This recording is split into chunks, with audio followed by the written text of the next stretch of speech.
പ്രസാദ്, ഇപ്പൊ നോക്കൂ, രമേശ് ചെന്നിത്തല ഇതുമായി ബന്ധപ്പെട്ട് കടുത്ത ആരോപണമാണ് മുന്നോട്ട് വെച്ചിരിക്കുന്നത്. സ്വകാര്യതയിലേക്കുള്ള കടന്നുകയറ്റം എന്നുള്ളതാണ് ആ ആരോപണം. മുഖ്യമന്ത്രിക്കെതിരെ കേസെടുക്കണമെന്ന് കൂടി ആവശ്യപ്പെട്ടിരിക്കുന്നു.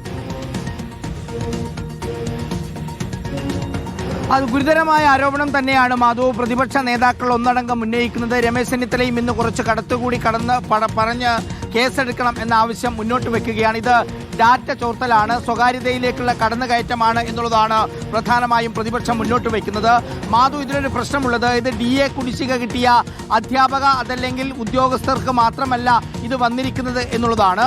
ഏതെങ്കിലും തരത്തിൽ സർക്കാരുമായി ബന്ധപ്പെട്ട് എന്തെങ്കിലും തുടങ്ങുകയോ ഏതെങ്കിലും രീതിയിൽ ആനുകൂല്യം കിട്ടുകയോ എവിടെയെങ്കിലും രജിസ്റ്റർ ചെയ്യുകയോ ചെയ്തിട്ടുണ്ടെങ്കിൽ അവർക്കെല്ലാം ഇങ്ങനെയുള്ള മെസ്സേജുകൾ വരുന്നുണ്ട് എന്നുള്ളതാണ്. വാട്സപ്പിലാണ് ഈ മെസ്സേജ് വരുന്നത്. മുഖ്യമന്ത്രി പിണറായി വിജയന്റെ പടത്തോടുകൂടി ചീഫ് മിനിസ്റ്റേഴ്സ് ഓഫീസ് കേരള എന്ന ബ്ലൂടിക്കുള്ള വാട്സപ്പിൽ നിന്നാണ് എല്ലാവർക്കും മെസ്സേജ് വരുന്നത്. ഇതിപ്പോൾ DA-കാരുടേതാണ് പ്രധാനമായും ഉദ്യോഗസ്ഥർ ചൂണ്ടിക്കാണിക്കുന്നതെങ്കിൽ മുമ്പ് സംരംഭം തുടങ്ങിയ എല്ലാവർക്കും ഇത്തരത്തിലുള്ള മെസ്സേജ് വരുന്നുണ്ട്. നമുക്കറിയാം മാധു, തുടങ്ങിയ സംരംഭങ്ങളിൽ ചെറുകിട സംരംഭങ്ങൾ ബഹുഭൂരിപക്ഷവും പൂട്ടിപ്പോയവയാണ്. അതിൽ ഒരാൾ സോഷ്യൽ മീഡിയയിൽ കുറിച്ചതാണ്. അദ്ദേഹത്തിന് വന്ന മെസ്സേജിൽ ഇങ്ങനെയാണ്: നിങ്ങളുടെ സംരംഭം നാടിന്റെ അഭിമാനം എന്ന കാർഡോട് കൂടിയാണ്. അതിനൊപ്പം പറയുന്നത് സംരംഭകർക്കൊപ്പം സർക്കാരുമുണ്ട്.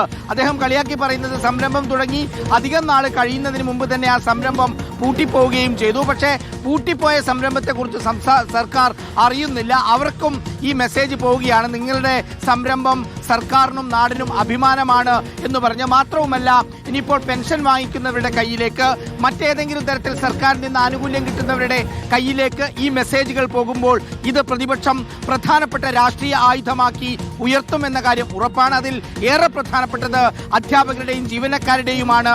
അവരുടെ നമ്പറുകൾ ഡാറ്റയിൽ നിന്ന്, സ്പാർക്കിൽ നിന്ന് ചോർത്തിയെന്ന ഗുരുതരമായ ആരോപണമാണ് പ്രതിപക്ഷം മുന്നോട്ട് വയ്ക്കുന്നത്. മാധു, GV പ്രസാദും ഗോപാൽ ശിലാസാണലുമാണ് വിവരങ്ങളുമായി നമ്മളോടൊപ്പം തുടരുന്നത്. ഗോപാൽ, ഇത് നോക്കൂ, പലരും അഭിമാനത്തോടു കൂടി ഫേസ്ബുക്കിൽ ഇത് പങ്കുവെക്കുകയാണ്. മുഖ്യമന്ത്രിയും സർക്കാരും തങ്ങളെ കൂടി കണക്കിലെടുക്കുന്നു, തങ്ങളെ കൂടി കേൾക്കുന്നു, തങ്ങളെ കൂടി വിശ്വാസത്തിലെടുക്കുന്നു, വികസനത്തിന്റെ ഭാഗമാക്കി മാറ്റുന്നു എന്ന് പറഞ്ഞുകൊണ്ട് ഇന്നലെ രാവിലെ മുതൽ തന്നെ പലരും സമൂഹ മാധ്യമങ്ങളിൽ ഇത് പങ്കുവെക്കുന്നുണ്ടായിരുന്നു. പക്ഷേ അതിന് പിന്നിലുണ്ടാകുന്ന ഡാറ്റ ചോർച്ചയെ കുറിച്ചുകൂടി ആശങ്കപ്പെടുകയാണ് പ്രതിപക്ഷം.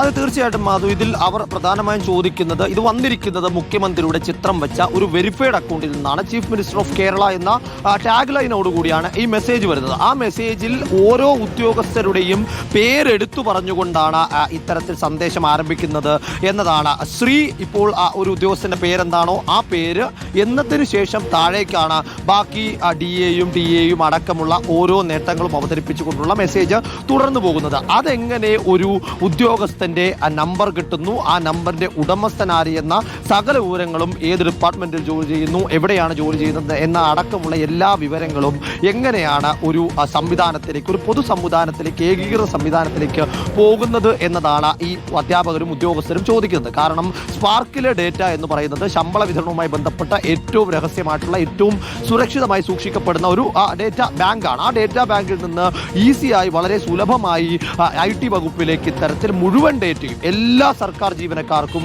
എല്ലാ അധ്യാപകർക്കും, എല്ലാ ഉദ്യോഗസ്ഥർക്കും, നേരത്തെ പ്രസാദ് സൂചിപ്പിച്ചതുപോലെ സർക്കാർ സംവിധാനങ്ങളുമായി ചേർന്ന് നിൽക്കുന്ന, ഏതെങ്കിലും തരത്തിൽ ബന്ധപ്പെട്ട് നിൽക്കുന്ന സാധാരണക്കാരായ എല്ലാ മനുഷ്യർക്കും ഈ മെസ്സേജ് പോയിട്ടുണ്ട്. അപ്പോൾ ഇതൊരു റാൻഡമായി സെലക്ട് ചെയ്തോ അല്ലെങ്കിൽ ഏതെങ്കിലും തരത്തിലേക്ക് തെരഞ്ഞെടുക്കപ്പെട്ടവർക്കോ മാത്രം പോയതല്ല. മൊത്തത്തിൽ എല്ലാ വിവരങ്ങളും ശേഖരിച്ച് ആ വിവരങ്ങളെല്ലാം കേന്ദ്രീകരിച്ച് ഒരു സന്ദേശമാക്കി അയച്ചതാണ് എന്ന കാര്യത്തിൽ യാതൊരു സംശയവുമില്ല. അതുകൊണ്ട് തന്നെ അവരുടെ ആശങ്കയ്ക്ക് അടിസ്ഥാനവുമുണ്ട്. ഒരു ജീവനക്കാരന്റെ വ്യക്തിഗത വിവരങ്ങൾ ചോരുമ്പോൾ അത് ഏത് തരത്തിലേക്കൊക്കെ ഒരു പ്രശ്നം സൃഷ്ടിക്കാം, ഏത് തരത്തിലേക്കൊക്കെ അതിലെ ആശങ്കകളും സാധ്യതകളും ഒക്കെ ഉണ്ടാകാം എന്നതാണ് അവർ ചോദിക്കുന്നത്. അതുകൊണ്ട് തന്നെ അവരുടെ വ്യക്തിഗത വിവരങ്ങൾ കൈമാറുന്നതിന് അവർക്ക് വലിയ ബുദ്ധിമുട്ടുണ്ട്. അതുകൊണ്ടാണ് മൈ കൺസേർട്ട് മൈ നമ്പർ എന്ന തരത്തിലേക്ക് ആ ഹാഷ്ടാഗോട് കൂടി തന്നെ പ്രതിപക്ഷ അധ്യാപകർ ഇന്നലെ ഈ മെസ്സേജ് വന്ന അടുത്ത നിമിഷം മുതൽ അവർ ഈ ക്യാമ്പയിൻ ഏറ്റെടുത്തിരിക്കുന്നത്. രാവിലെ 8:30 കൂടിയാണ് ഈ മെസ്സേജുകൾ വന്നു തുടങ്ങുന്നത്. നേരത്തെ സൂചിപ്പിച്ചതുപോലെ അഭിമാനബോധത്തോടു കൂടി ഇത് സമൂഹ മാധ്യമങ്ങളിൽ പങ്കുവെക്കുന്നവരുണ്ട്. ഈ മെസ്സേജ് വന്ന നമ്പർ ബ്ലോക്ക് ചെയ്യുന്നവരുണ്ട്. ആ മെസ്സേജിന് കടക്കുപുറത്ത് എന്ന് മറുപടി നൽകിയവരുണ്ട്. അങ്ങനെ പല രീതിയിലാണ് സമൂഹ മാധ്യമങ്ങൾ ഇതുമായി ബന്ധപ്പെട്ട ചർച്ചകൾ പുരോഗമിക്കുന്നത്. അതിനിടയിലാണ് നിയമ നടപടിയുമായി മുന്നോട്ട് പോകാനും ഒരു വിഭാഗം തീരുമാനിച്ചിരിക്കുന്നത്.